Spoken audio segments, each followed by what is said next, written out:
श्रीराम समर्थ. सद्गुरू श्री ब्रह्मचैतन्य महाराज गोंदवलेकर यांचे प्रवचन दिनांक 5 ऑगस्ट. देहच मी हा भ्रम.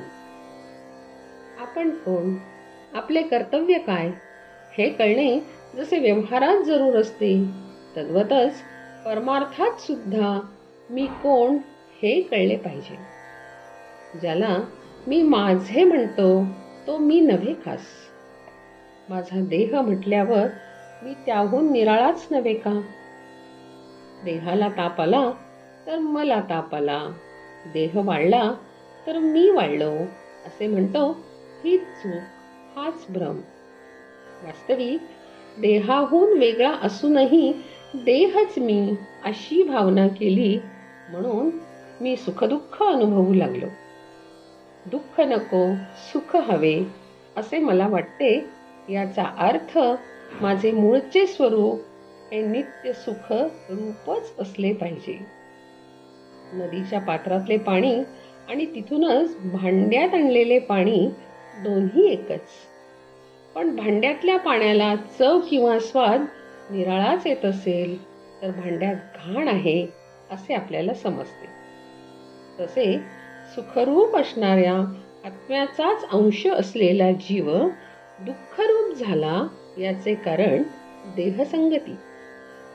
एका गृहस्थाची बायको बाळंत झाली तेव्हा त्याच्या मित्राने डॉक्टरची मदत आणि अशा इतर अनेक बाबतीत धावपळ केली, पण त्याने सोयर मुळीच पाळले नाही.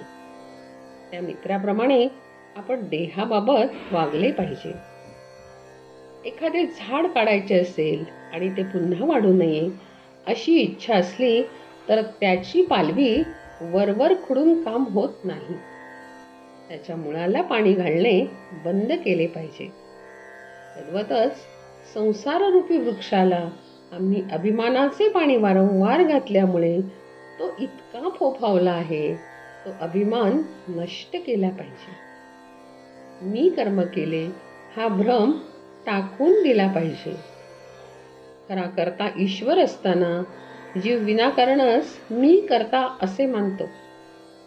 कर्तृत्व आपल्याकडे घेतल्यामुळे जीव सुखदुःख भोगतो.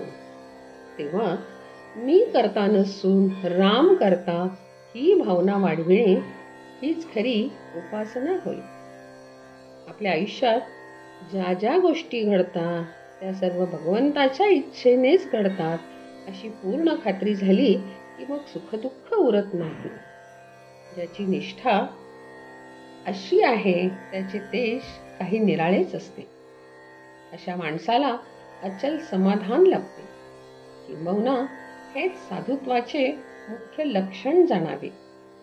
हे आपल्या अंगी यावे म्हणून साधनाची सर्व खटपट असते.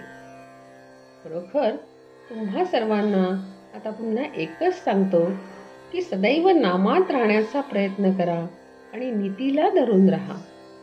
त्यानेच तुम्हाला भगवंत भेटेल. परमार्थात नीतीला, शुद्ध आचरणाला फार महत्त्व आहे. जो शुद्ध मनाने परमेश्वराचे चिंतन, नामस्मरण करतो त्याला सहाय्य करायला परमेश्वर सदैव तत्पर असतो. आपण त्या परमेश्वराला शरण जाऊन त्याच्या नामाचे प्रेम मागूया. दीनदयाळ भक्तवत्सल परमेश्वर कृपेचा वर्षाव करील याची खात्री बाळगा. नामस्मरण समजून करावे आणि समजून म्हणजे राम करता या भावनेत राहून करावी. जानकी जीवन स्मरण. जय जय राम.